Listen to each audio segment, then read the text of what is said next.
Good day, farmers. My name is Erastus Garuka. I'm a technical advisor for livestock and rangeland management with Agri Advisory Services. So I'm here to share some information with you regarding rangeland restoration.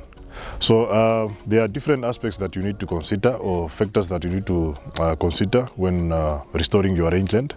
So when your rangeland is degraded, it can be in different forms. It can be in the form of bush encroachment, it can be in the form of soil erosion, desertification and so forth. So but in any case, as a livestock farmer, you would always want to have your fodder available on your farm or some forage materials on your farm. And for farmers who are keeping grazing livestock like sheep and cattle, obviously you would want your grass to also dominate your grazing area.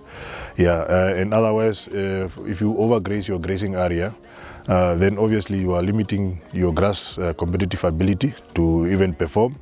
So that's why sometimes in overgrazed areas you find that the area is taken over by bush plants or the woody plants. So in that case, you have to restore this rangeland to its previous potential, where you can control bush or you can also thin out bush, so that you create that balance between the herbaceous layers and the woody plants. So there are different methods of controlling bush. You can have biological means, mechanical means, and even using arboricides. And then again, when it comes to mechanical means, you either use axes or machetes or bulldozers, whatever tool that you can use. It's just that any tool that you are using or any method that you are following should be economical, should also be environmentally friendly, should not cause any further harm on your grazing. All right, I'm here to show you one simple way of also trying to restore your grasses as you are busy thinning out bush. You know, when you cut a tree or a bush, if you chop it off, the canopy or the felling, so this part of the plant that has fallen off, you should not burn it or move it away. It's better that you leave it on the ground, so that it also helps you to create an environment where your grasses can grow. So let's refer this to as a canopy. So you can use your canopy to cover your soil, so that at least that soil will be favorable, or it will improve the soil condition there, so that at least grasses can come out.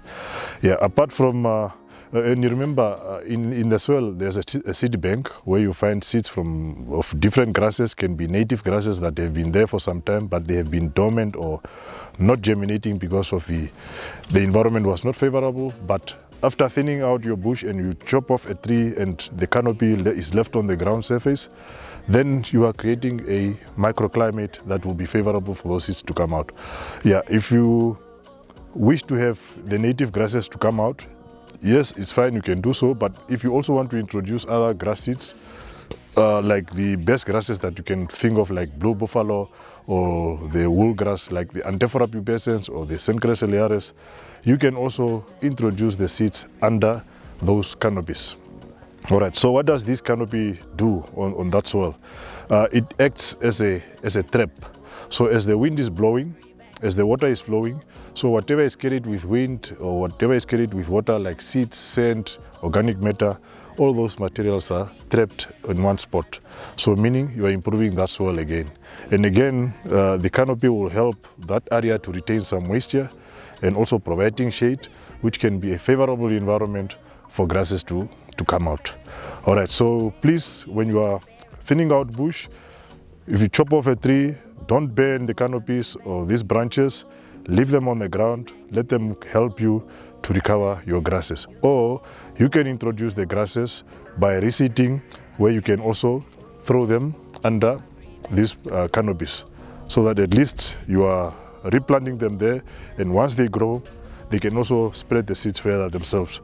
And again, the canopy will also protect your grass, because this grass will not be utilized by the cattle because they are covered, they are protected. So they will grow until maturity, until they produce the seeds. So if you wish to maybe now utilize the area, you can now remove your canopies or these fellings. You can make wood out of it, but then at least you have allowed your grasses to grow to maturity. Now they have set seeds and now they can be ready for grazing. So you have to be patient as well. Your grasses that you may plant may not come out immediately, but at least allow the seeds to take time to get used to the environment, allow the grass to grow to maturity so that they also produce their own seeds. Okay, so that is one way of restoring your grass on your farm. Thank you.